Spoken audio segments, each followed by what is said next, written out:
Alors, nous voici réunis à nouveau pour notre deuxième séance d'enseignement au sujet de la foi. Le thème que nous avons ce soir, la croissance de la foi. Ce soir,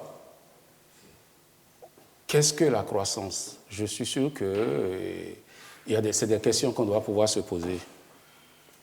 Qu'est-ce que la croissance? La croissance, en réalité, n'est qu'une évolution, un accroissement, une action de croître, de grandir. Et l'avantage, sinon l'importance de ce mot aujourd'hui, c'est que dans toute activité humaine, on a besoin de mesurer une certaine croissance pour savoir qu'est-ce qu'il faut faire, est-ce qu'il faut continuer, est-ce qu'il faut s'arrêter. La croissance est notée en politique, les politiciens aiment bien ce terme, les économistes aiment bien ce terme, tout le monde aime bien ce terme. La preuve, c'est que ce soir, nous nous retrouvons en tant que chrétiens pour parler de la croissance de la foi. Amen. Le sujet de ce soir, qu'est la croissance, n'est pas un sujet trop étranger à chacun de nous. Nous connaissons bien de choses. Nous avons connu tellement de croissance. Nous sommes tous parents, nous avons des enfants et on a suivi la croissance des enfants. On a vu que les enfants, ils pouvaient grandir, ils passent de l'étape d'enfance à l'adolescence, de l'adolescence à l'adulte. Nous connaissons bien ça. Une autre étape, une autre croissance que nous connaissons, c'est la croissance d'une semence ou d'une plante. On n'a pas besoin d'être agronome avant de connaître cela. On sait comment ça pousse. Alléluia. Et ce soir, pour aborder réellement le thème que nous avons, la croissance de la foi, alors je vais vous proposer deux tests que nous allons lire. Et à partir de ces deux tests, on va essayer d'avancer un peu dans la foi. Le premier test est dans Luc 17, versets 3 à 6. La Bible dit « Prenez garde à vous-même. Si ton frère a péché, reprends-le. Et s'il se repent, pardonne-lui. Et s'il a péché contre toi 7 fois dans un jour, et que 7 fois il revient à toi, disant « Je me repens », tu lui pardonneras. Les apôtres dirent au Seigneur, augmente notre foi. Et le Seigneur dit, si vous avez la foi comme un grain de sénévé, vous direz à ce sycomore, déracine-toi et plante-toi dans la mer, et il vous obéira. Alléluia. Qui de vous... Amen. Jusqu'à 6. Et le deuxième test, ça va être dans Matthieu 13, versets 31 et 32.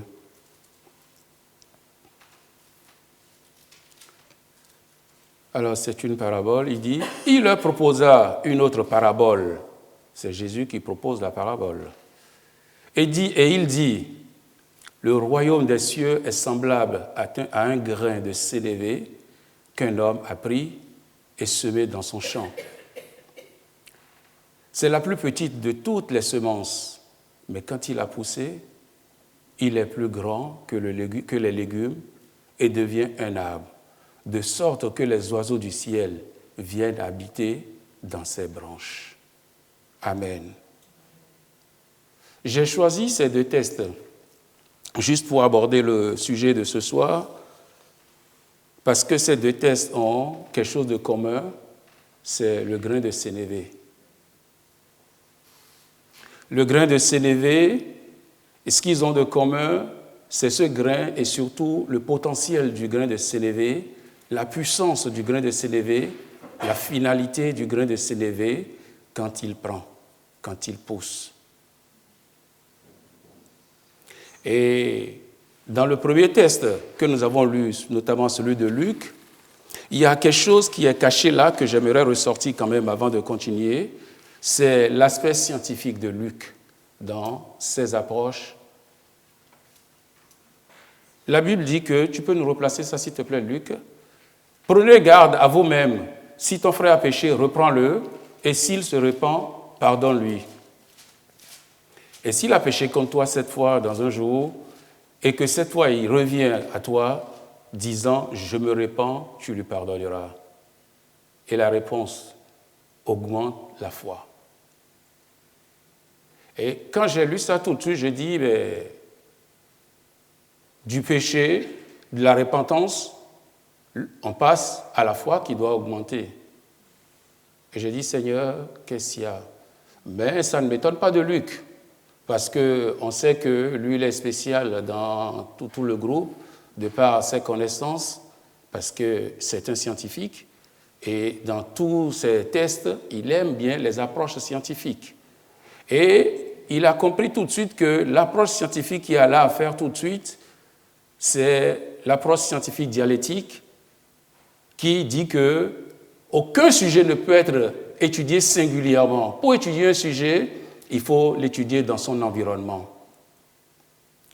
Et pourquoi il pose tout de suite le problème de la foi? Parce qu'il sait que ce qui les a ramenés en Christ, ce qui fait qu'aujourd'hui ils peuvent parler du péché, ce qui fait qu'aujourd'hui ils peuvent parler du pardon des péchés, c'est leur foi qu'ils ont placée en Christ.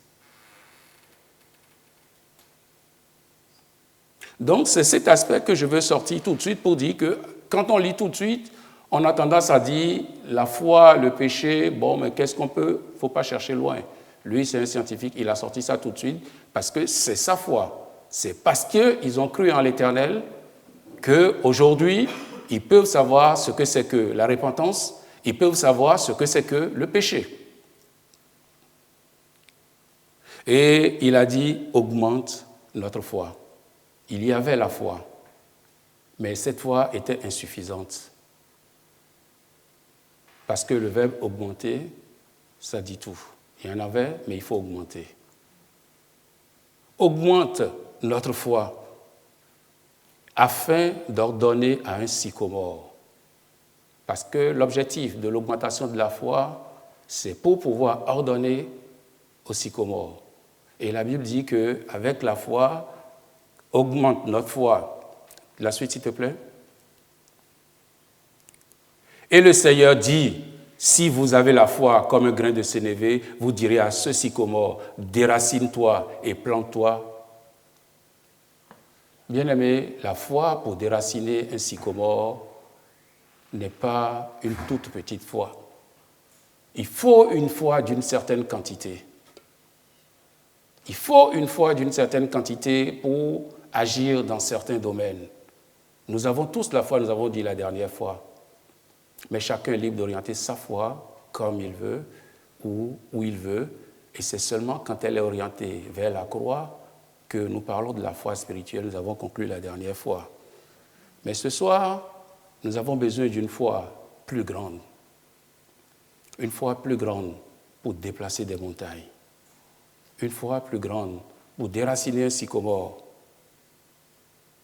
Parce que nous en avons dans nos vies. Les montagnes, ce n'est pas ce qui nous manque.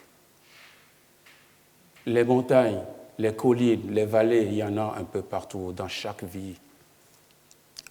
Mais ce soir, que Dieu nous aide à pouvoir augmenter la foi de manière à pouvoir changer la topographie ou le relief de nos vies spirituelles.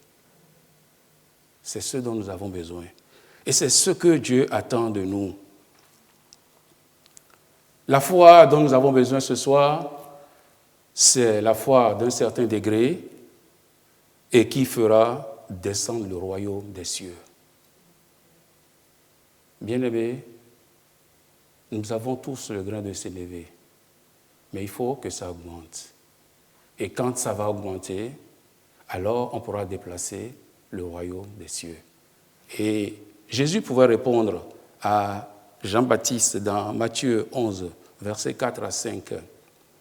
Jésus pouvait répondre à Jean-Baptiste. Jésus dit, allez rapporter à Jean-Baptiste ce que vous entendez et ce que vous voyez. Allez rapporter à Jean-Baptiste ce que vous entendez et ce que vous voyez. Les aveugles voient, les boiteux marchent, les lépreux sont purifiés, les sourds entendent, les morts ressuscitent et la bonne nouvelle est annoncée aux pauvres. C'est ce que la foi peut faire quand elle grandit. Alléluia. C'est cette foi que le Seigneur attend de son Église. Et ce soir, il faut constater quelque chose, le problème n'est pas la croissance de la foi. Le problème de l'Église aujourd'hui, le problème, c'est les aboutissants et les tenants dans la démarche pour accroître la foi. Comment faire? Quelle démarche adopter pour que la foi puisse vraiment augmenter, pour qu'elle puisse vraiment croître? Et ce soir, afin d'aborder ce problème de la démarche dans la foi, la démarche qui va faire augmenter la foi, nous allons distinguer deux cas. Il y a le premier cas,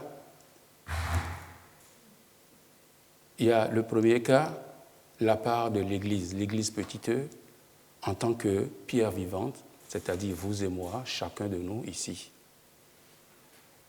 Et ensuite, il y aura la part des serviteurs de Dieu, du bon berger. Alléluia. Et pour commencer avec l'Église petite, nous tous qui sommes des pierres vivantes ici, je voudrais revenir sur un verset que nous avons lu, c'est Hébreux 11:6 que nous avions lu la dernière fois, qui dit que sans la foi, il est impossible d'être agréable à Dieu. Et de même que sans la foi, il est impossible d'être agréable à Dieu, Hébreux 12:14 nous exhorte ce soir à rechercher la paix avec tous et la sanctification sans laquelle nul ne verra le royaume de Dieu, le Seigneur. Bien-aimés, le début, ce soir, pour croître la foi, notre foi, il faut qu'on s'arrête sur la sanctification. C'est un problème aujourd'hui. Est-ce qu'on en est conscient? Est-ce que c'est volontairement qu'on ignore ce problème, qu'on néglige ce problème? Est-ce que ce n'est pas ignorance qu'on oublie la sanctification? Mais la Bible nous dit ce soir que sans la sanctification, nul ne verra le royaume, nul ne verra le Seigneur. Une foi qui désire croître doit être une foi qui s'appuie sur la sanctification. De même que la foi est le socle de toutes nos relations avec le Seigneur, bien-aimés, ce soir, nous avons besoin de comprendre que la sanctification est la voie qui nous ouvre le chemin vers l'avènement de notre Seigneur Jésus. Parce que la Bible dit que Jésus revient chercher une église sans tache, une église sans ride. Nous avons besoin de nous sanctifier. Et peut-être que ce soir, on se demande qu'est-ce que la sanctification. La Bible nous donne une approche de définition. Dans 1 Thessaloniciens 4, versets 3 à 6. Ce que 1 Thessaloniciens 4, versets 3 à 6. Ce que Dieu veut, c'est votre sanctification. C'est que vous vous abstenez de l'impudicité. C'est que chacun de vous sache posséder son corps dans la sainteté et l'honnêteté, sans vous livrer à une convoitise passionnée, comme font les païens qui ne connaissent pas Dieu. C'est que personne n'use envers son frère de fraude et de cupidité dans les affaires, parce que le Seigneur tire vengeance de toutes ces choses, comme nous vous l'avons annoncé et déjà dit et attesté.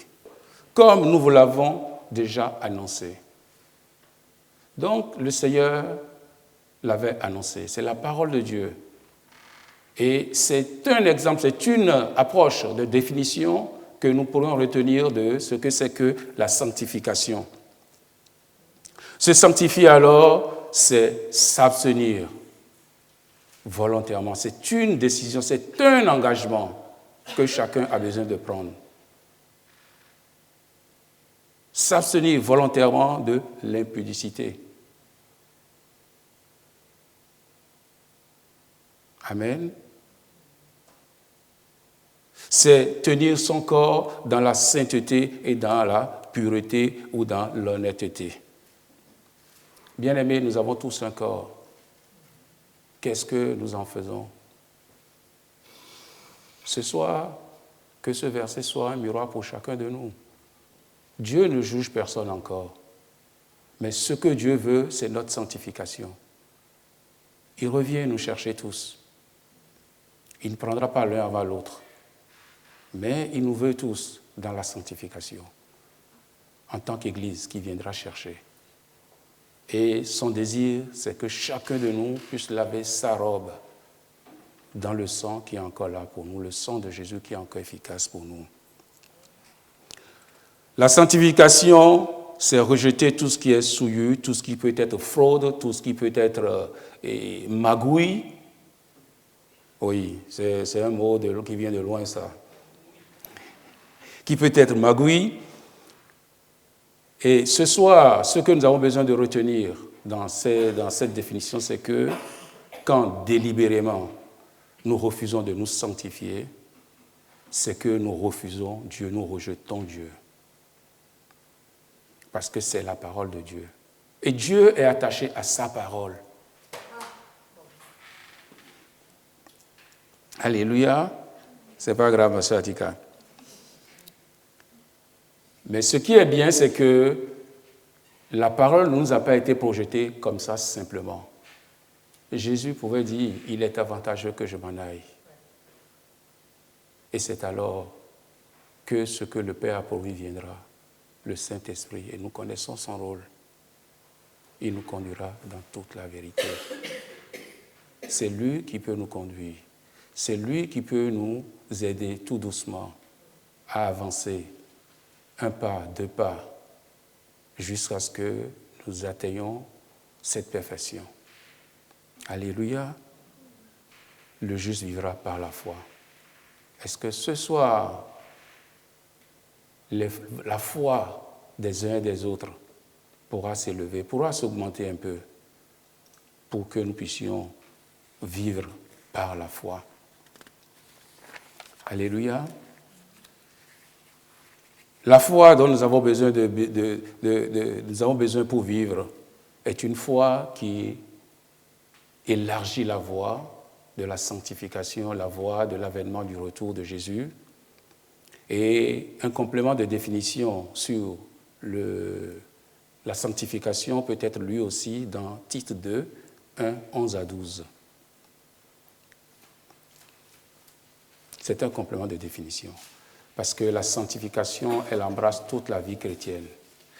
Dans Tite 2, versets 11 et 12, la Bible dit « Car la grâce de Dieu, source de salut pour tous les hommes, a été manifestée. Elle nous enseigne à renoncer à l'impiété et aux convoitises mondaines et à vivre dans le siècle présent selon la sagesse, la justice et la piété. » C'est ce dont nous avons besoin pour nous préparer à ce retour. La croissance de la foi, ça dépend de la sanctification, nous avons dit, mais il n'y a pas que la sanctification toute seule.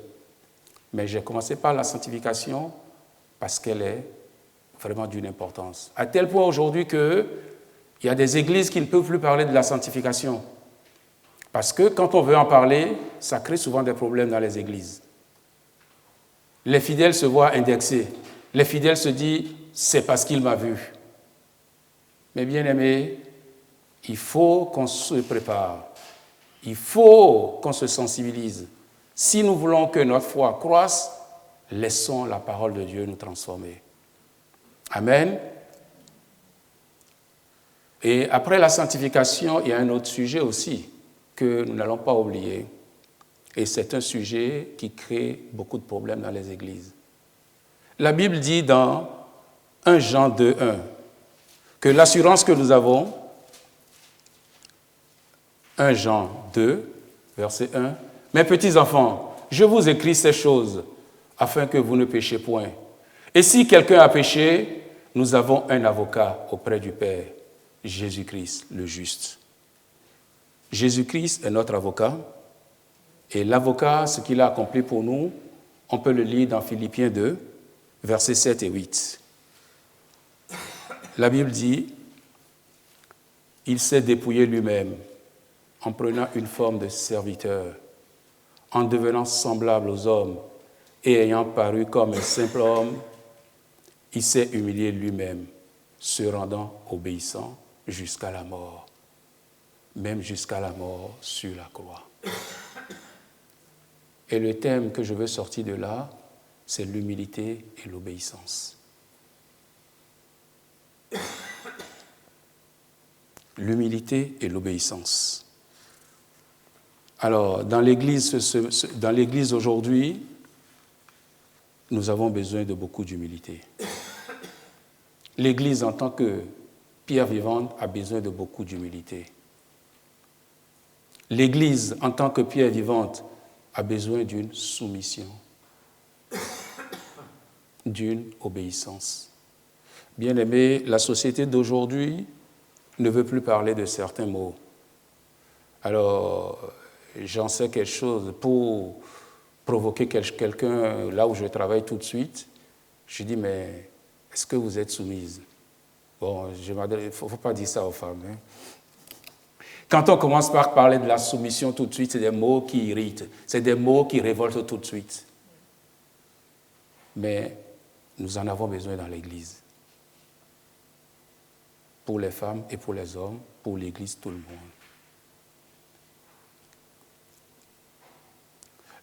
L'humilité précède la gloire. Et qu'est-ce que l'humilité? Qu'est-ce que la soumission? Qu'est-ce que l'obéissance? Bien-aimés, l'avocat que nous avons a traversé tout cela pour qu'on ne dise pas que c'est impossible. Il ne l'a pas traversé en tant que Dieu. La Bible dit que pour traverser ça, il a pris le corps. Il était comme toi et moi. Et il a pu traverser tout cela pour que nous soyons fortifiés, pour que nous sachions que c'est possible. Acceptons qu'on nous marche de temps en temps sur les pieds.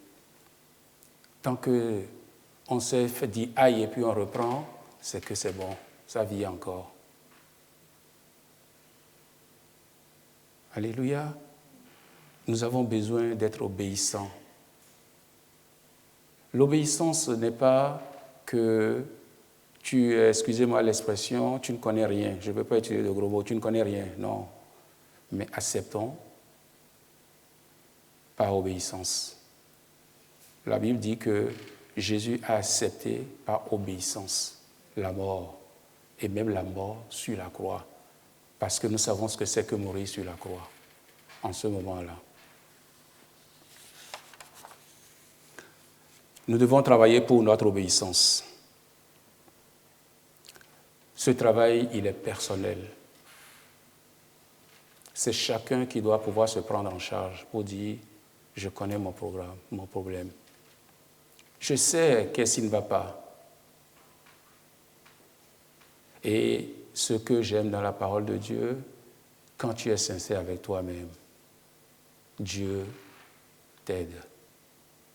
Tu peux crier au secours et le Saint-Esprit vient te relever. Il vient te conduire sur le chemin de l'obéissance. Alléluia. L'obéissance est nécessaire pour tenir jusqu'au bout. Dans la suite du verset que nous avons lu, où Jésus, nous avons vu, si on peut continuer, bon, c'est pas grave, Philippiens, à la suite, on voit que c'est parce que Jésus a été obéissant, il a subi tout cela, que Dieu lui a donné le nom qui est au-dessus de tout autre nom.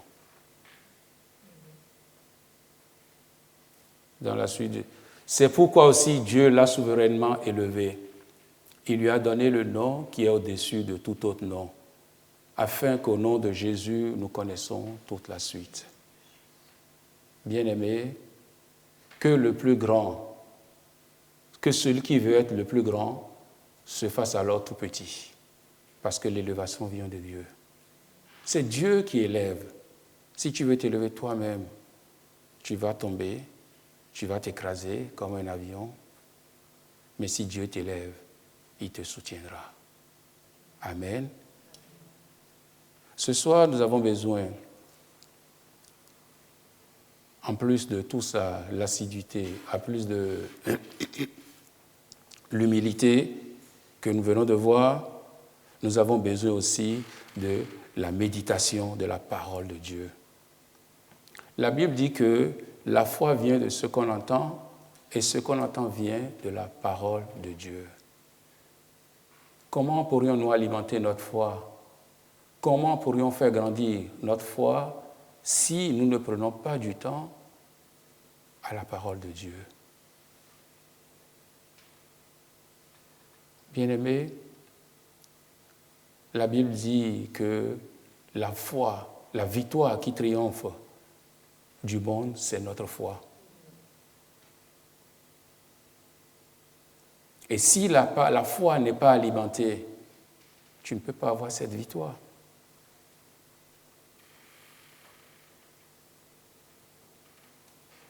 Laissons la parole de Dieu nous transformer.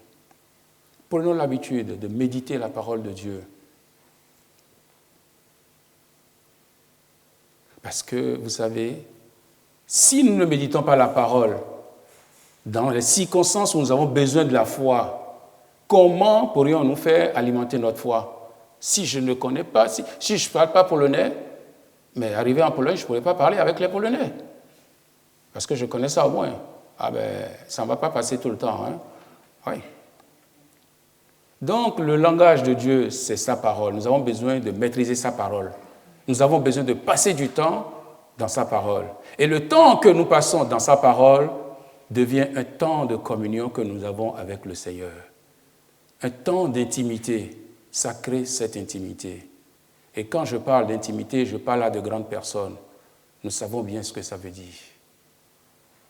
Ce que je ne peux pas dire à tout le monde, je peux te dire, parce que nous avons une intimité. Ce que je ne peux pas faire voir à tout le monde, je peux te faire voir, parce que tu peux comprendre mon intimité. Bien-aimé, que le Seigneur nous aide dans sa parole. Jacques 1, verset 22 dit, « Mettez en pratique la parole. » Mettez en pratique la parole et ne vous bornez pas à l'écouter en vous trompant vous-même par de faux raisonnements.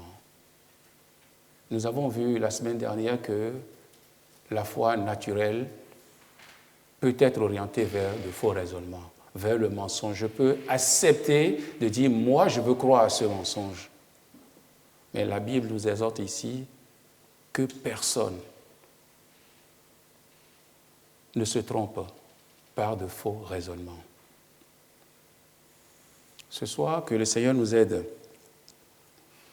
Que le Seigneur nous aide afin que quiconque qui entendrait ces paroles, alors puisse saisir la parole et laisser la parole la transformer. Nous pensons, je pense en ce moment à la parabole, comment ça s'appelle, la maison, Matthieu 7. Celui qui a bâti sur le roc. Alléluia. Quiconque entend ces paroles, ah oui, c'est ça qu'on a lu, oui. Il a bâti sur le roc et sa maison.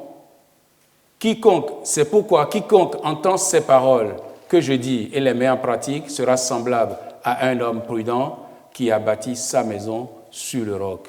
Et quand la maison est bâtie sur le roc, bien aimé, nous savons ce qui se passe. Le vent va passer, les torrents vont passer, Tout ce que vous pouvez imaginer passeront, mais la maison résistera.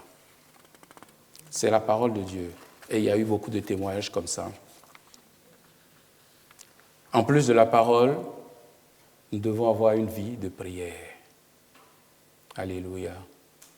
C'est un problème, la prière.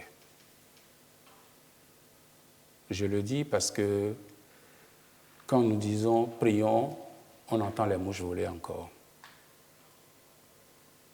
Ça me fait penser à un pasteur. Chaque fois qu'il vient à l'église le dimanche, il dit prions. Il n'entend aucun bruit.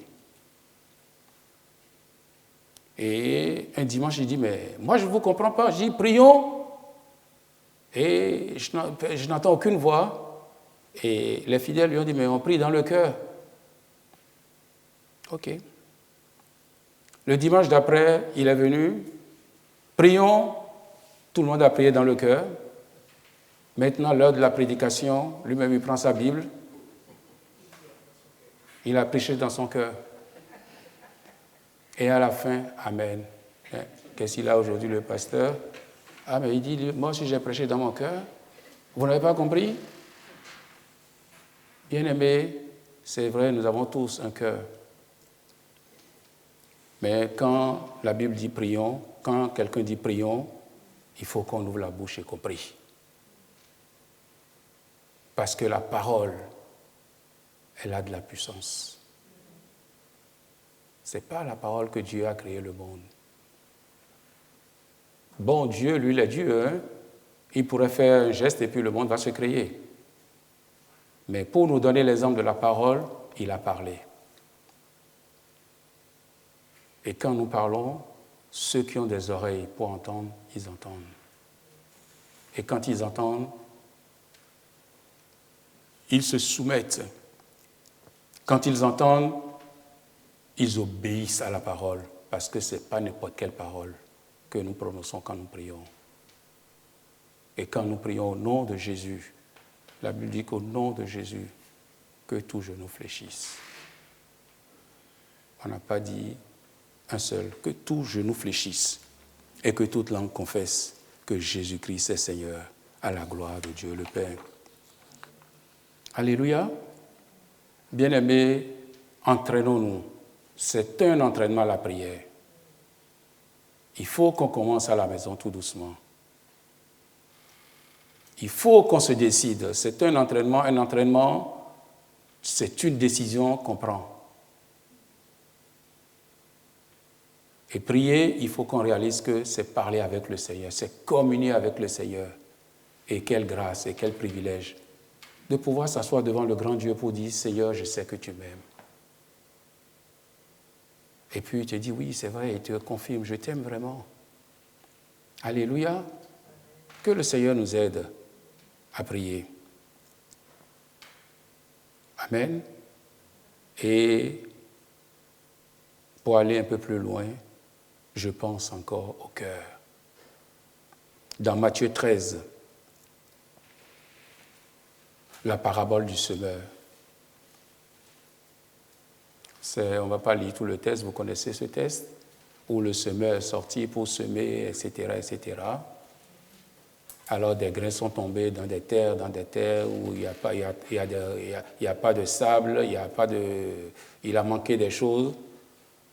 Mais ce que j'ai aimé dans cette parabole, c'est qu'au verset 15, la Bible dit « En effet, le cœur de ce peuple est devenu insensible. » Bien-aimés, nous avons besoin d'un cœur sensible à la parole de Dieu si nous voulons voir notre foi grandir.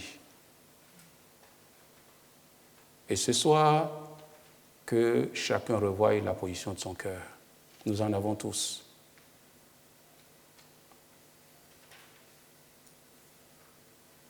Personne ne peut s'exclure ce soir. Nous avons tous un cœur et Dieu veut parler à chacun et Dieu parle à nos cœurs.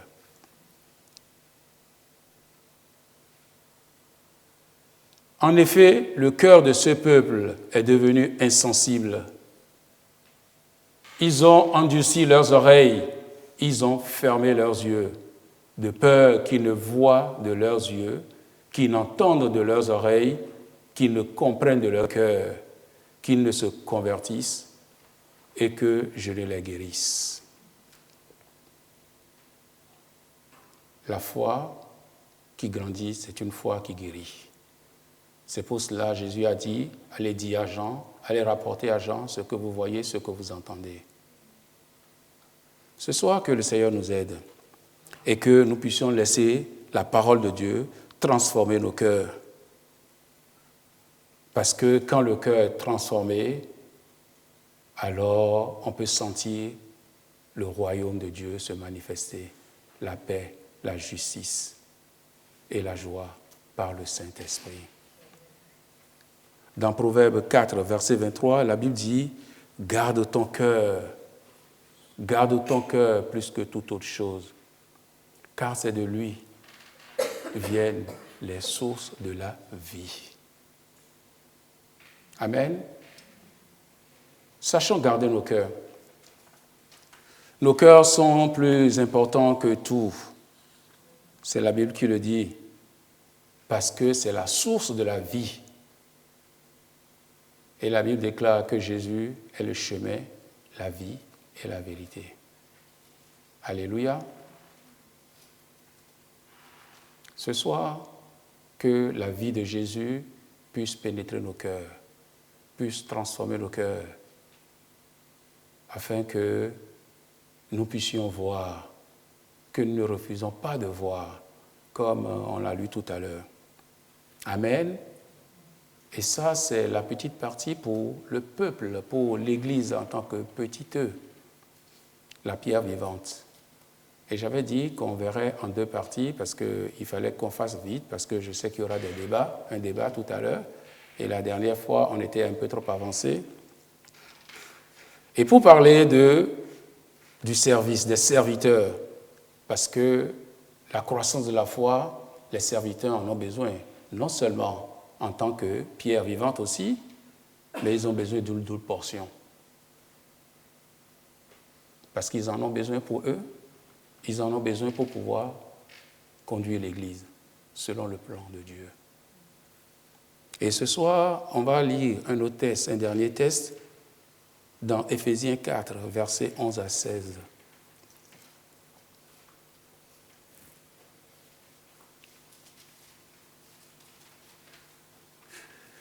Et il a donné les uns comme apôtres, les autres comme prophètes, les autres comme évangélistes, les autres comme pasteurs et docteurs, pour le perfectionnement des saints en vue de l'œuvre du ministère et de l'éducation du corps de Christ, jusqu'à ce que nous soyons tous parvenus à l'unité de la foi et de la connaissance du Fils de Dieu, à l'état d'homme fait, à la mesure de la stature parfaite de Christ, afin que nous ne soyons plus des enfants flottants et emportés à tout vent de doctrine par la tromperie des hommes, par leur ruse dans les moyens de séduction. Mais que, professant la vérité dans la charité, nous croissons à tous égards en celui qui est le chef, Christ.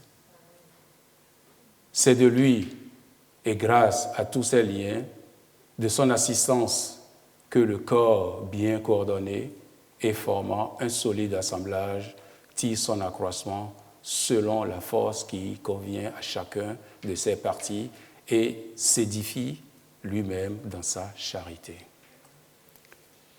Et dans ce texte, il y a des éléments pour nos serviteurs.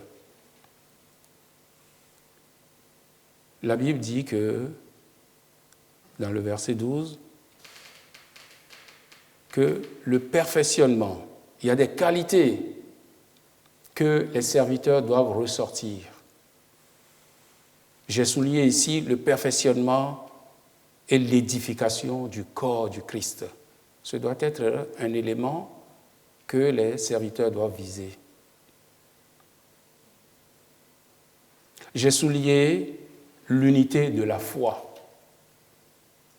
Et Bien-aimés, quand j'ai fait des recherches sur l'unité de la foi, l'édification, le perfectionnement, alors c'est des prédications.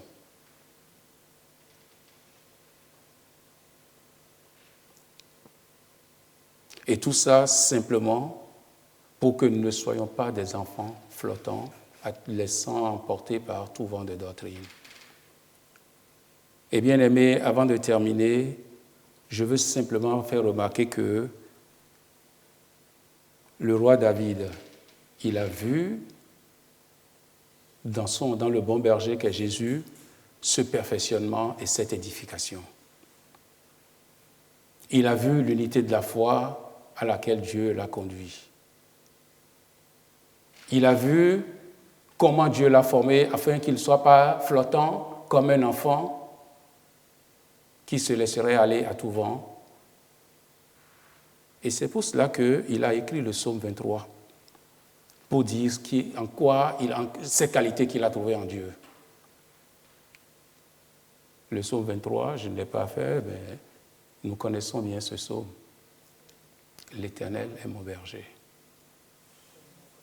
Je ne manquerai de rien, c'est vrai. Il me fait reposer dans de verts pâturages. C'est le bon berger qui fait ça. Il me dirige près des eaux paisibles. C'est encore le bon berger. Et ce soir, je crois qu'il arrivera un jour où nous allons pouvoir, non pas une Bible que nous allons écrire, non pas un psaume que nous allons écrire, mais que chacun pourra écrire pour dire « Voici ce que mon bon berger a fait pour moi ». Parce que Dieu nous a fait grâce, nous en avons deux. Que le Seigneur nous bénisse ce soir et que ses serviteurs nous cadrent dans la vision qu'il a donnée à l'Église, d'une part, mais avec ce que la Bible dit, parce que la Bible, c'est pour toute l'Église. Les serviteurs de Dieu ont besoin d'une double portion de la croissance. Parce que quand l'Église croît fois 2, eux autres, ils doivent croître fois 4. Sinon, il y a dérapage dans l'Église. Parce que si les croissances ne vont pas dans le même sens, l'œuvre risque que je ne sais pas quel mot, vous pouvez passer un mot, de dévier. Merci Hélène. Que le Seigneur nous bénisse et que le Seigneur fortifie l'Église grand E et que dans l'unité de la foi, nous en avons besoin, que nous puissions tous avancer et que la foi grandisse en chacun de nous. Parce que c'est cette foi, quand elle va grandir, que cette ville saura qu'il y a une église dans cette assemblée, dans cette ville. Parce que quand on va passer, on saura qu'il y a un Dieu. Je connais quelqu'un qui a dit à quelqu'un, tu verras qu'il y a un Dieu en Israël. Il faut qu'on sache qu'il y a un Dieu dans cette maison. Ce n'est pas parce qu'on a vu la croix devant la porte. Ce n'est pas parce qu'on sait que c'est une église. Parce que quand on va venir, on verra le royaume de Dieu. On verra le règne de notre Dieu se manifester. Et d'ailleurs, c'est ce qui avait convaincu la foule quand ils ont vu Jésus. Quand ils voyaient les miracles, ils n'avaient plus rien à se dire. Quand ils ont vu le miracle de Cana, il n'y avait plus rien à dire. Bien-aimés, nous autres, nous n'avons plus besoin du miracle, nous avons besoin de la parole. Nous avons besoin du Saint-Esprit, afin que nous soyons remplis du Saint-Esprit et que ceux qui ne connaissent pas encore notre Dieu puissent découvrir que nous avons le Dieu Tout-Puissant. Amen. Que le Seigneur nous bénisse ensemble ce soir.